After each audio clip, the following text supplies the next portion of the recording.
আসসালামু আলাইকুম প্রিয় দর্শক, আবারও চলে এলাম নতুন একটি ভিডিও নিয়ে আপনাদের মাঝে।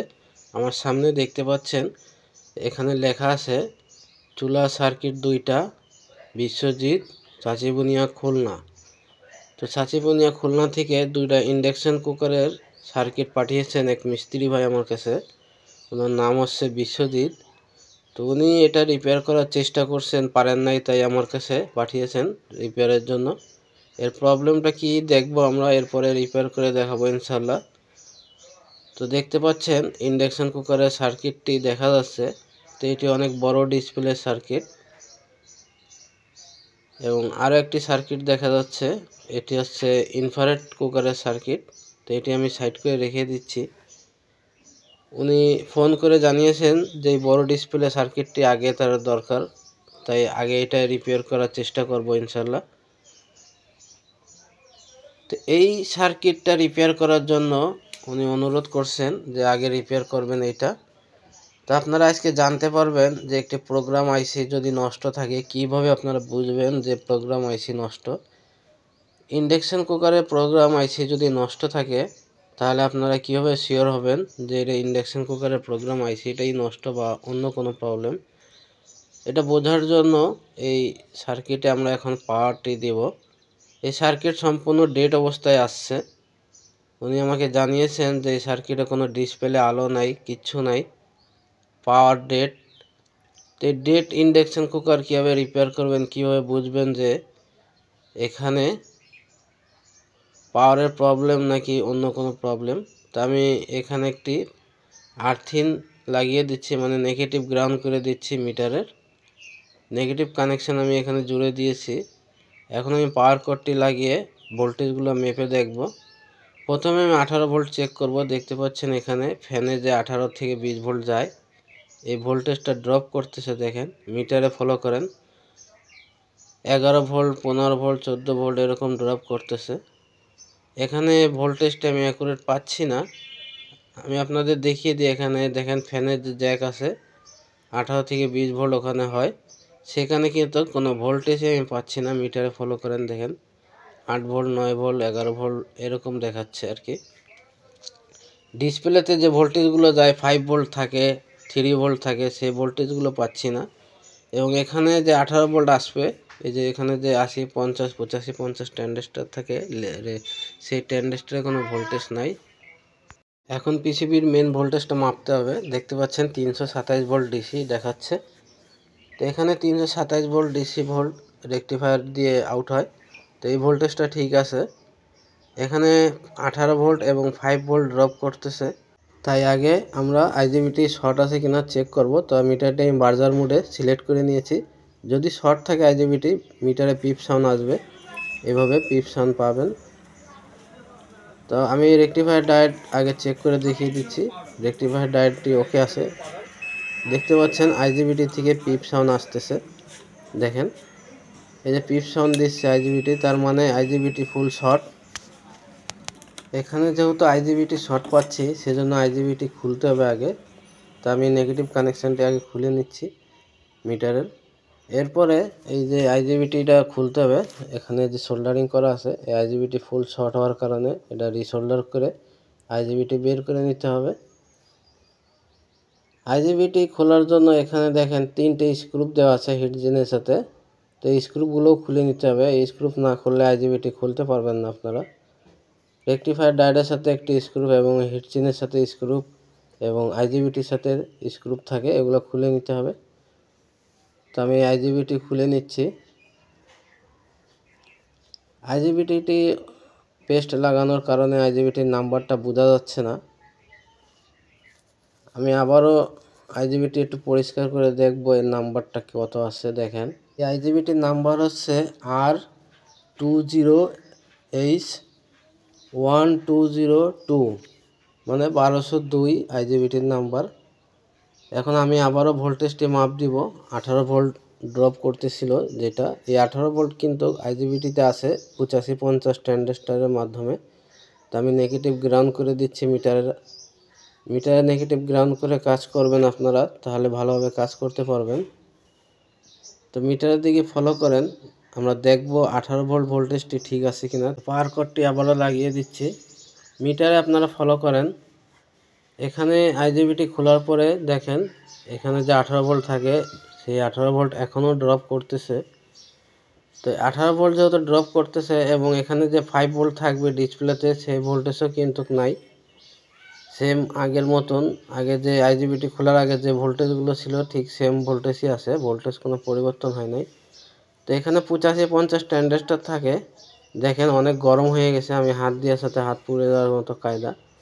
তো 85-50 ট্রানজিস্টরের মাধ্যমে 18 ভোল্ট আইজিবিটিতে যেয়ে থাকে। তো এই ট্রানজিস্টরটা আমরা খুলে চেক করব যে এই ট্রানজিস্টরটি শর্ট আছে কিনা। এবং এখানে দুটো জেনারেট ডায়োড থাকে 18 ভোল্টের, এই জেনারেট ডায়োডগুলো চেক করব। এবং এখানে যে জেনারেট ডায়োড থাকে 4060 ডায়োড থাকে, এগুলো চেক করবেন আপনারা। তো প্রথমে আমরা এখানে বাজার মোডে সিলেক্ট করে রেখেছি মিটার। দেখেন পিপসান আসবে শর্ট থাকলে। এখানে জেনারেট ডায়োডে পিপসান পাইনি, কিন্তু ট্রানজিস্টরের যে কানেকশানটি আছে সেখানে পিপসান পাচ্ছি। দেখেন এখানে যে 85-50 ট্রানজিস্টর আছে এটি শর্ট দেখাচ্ছে, মিটারে পিপসান আসতেছে। তো এই ট্রানজিস্টরটা আমরা খুলব। এই ট্রানজিস্টরটি আমি খুলেছি, খুলে এখন আবারও আমি মিটারে মাপ দিয়ে দেখাবো আপনাদের যে আসলে এই ট্রানজিস্টরটি শর্ট নাকি সার্কিটে অন্য কোনো শর্ট আছে। দেখেন এই যে পিপসান আসতেছে, ভালো করে খেয়াল করেন। এই ট্রানজিস্টর শর্ট হওয়ার কারণেই 18 ভোল্ট ড্রপ করতে পারে। ট্রানজিস্টরের 1 নম্বর এবং 3 নম্বর লেগ দুটোই শর্ট। এখন আমরা আবারও ভোল্টেজটি চেক করব, মিটারের দিকে ফলো করবেন। এই সার্কিটে আইজিবিটি এবং 85-50 ট্রানজিস্টর আমরা নষ্ট পেয়েছি, দুইটা জিনিস। আর কি কি নষ্ট আছে এটা আমরা স্টেপ বাই স্টেপ খুঁজে বের করব। এখন আমরা আবারও ভোল্টেজটি মেপে দেখব। তো আমি ডিসি রেঞ্জে সিলেক্ট করে রেখেছি মিটার। দেখেন 18 থেকে 20 ভোল্ট হওয়ার কথা, 19 ভোল্ট দেখাচ্ছে। তার মানে এই ট্রানজিস্টর শর্ট ছিল, যার কারণে 18 ভোল্ট ড্রপ করতেছিল, এখন 19 ভোল্ট দেখাচ্ছে। ভোল্টেজটি ওকে হয়ে গেছে। ফ্যানের যে 18 ভোল্ট থাকে এটি ওকে হয়ে গেছে, কিন্তু ডিসপ্লেতে যে 5 ভোল্ট যায় সেটি কিন্তু দেখাচ্ছে না, সেই 5 ভোল্ট এখনও ড্রপ করতেছে। তো এখানে একটি রেগুলেটর ট্রানজিস্টর থাকে L7805। তো এখানে ইন হবে 9 থেকে 10 ভোল্ট আর আউট হবে 5 ভোল্ট। তো এখানে 7 ভোল্ট দেখাচ্ছে ইন, এবং আউটপুট ভোল্টেজ দিচ্ছে না 5 ভোল্ট। তো এই 5 ভোল্ট কোথায় যায়, কোথায় এই ভোল্টেজগুলো যায় সব কিছু দেখবো আমরা চেক করে। তার আগে 7801L যে এই ট্রানজিস্টরটি থাকে এটি আমরা চেঞ্জ করব। অনেক সময় দেখা যায় এই ট্রানজিস্টরের কারণে 5 ভোল্ট ড্রপ করে ট্রানজিস্টর নষ্ট হলে। এখন আমরা আবারও ভোল্টেজ মাপবো ট্রানজিস্টর লাগানোর আগে। ট্রানজিস্টরে যে 10 ভোল্ট ইন হয় এবং 5 ভোল্ট আউট হয়, সেই 10 ভোল্ট ইন হচ্ছে কি না সেটা দেখার জন্য ট্রানজিস্টর লাগানোর আগে ভোল্টেজটি মাপতে হবে। চপারের সমস্যা হলে 10 ভোল্ট ড্রপ করতে পারে, আর 10 ভোল্ট ড্রপ করলে 5 ভোল্ট ড্রপ করবে। এই জন্য আমরা 10 ভোল্ট ঠিক আছে কিনা সেটা দেখব। দেখেন এখানে 9.57 দেখাচ্ছে, তার মানে এই যে 10 ভোল্ট ওকে। এই 10 ভোল্ট চপারের যে ভোল্টেজটা আছে 10 ভোল্ট এটি ওকে আছে। তার মানে 7801L ট্রানজিস্টরটি লাগালে হতেও পারে নাও হতে পারে। তার নতুন একটি ট্রানজিস্টর এখানে আমি লাগাবো। লাগানোর পরে আবারও ভোল্টেজটি মেপে দেখব যে ভোল্টেজটি 5 ভোল্ট আউট হচ্ছে কিনা। তো আমি এখানে লাগিয়ে দিচ্ছি। এই যে ছোট রেগুলেটর ট্রানজিস্টরটি আছে, এই ট্রানজিস্টরের কাজ হচ্ছে শুধু 5 ভোল্ট তৈরি করে দেওয়া।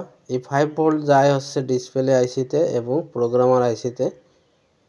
এই 5 ভোল্ট না হলে প্রোগ্রাম আইসি ওপেন হবে না এবং ডিসপ্লে আইসি ওপেন হবে না।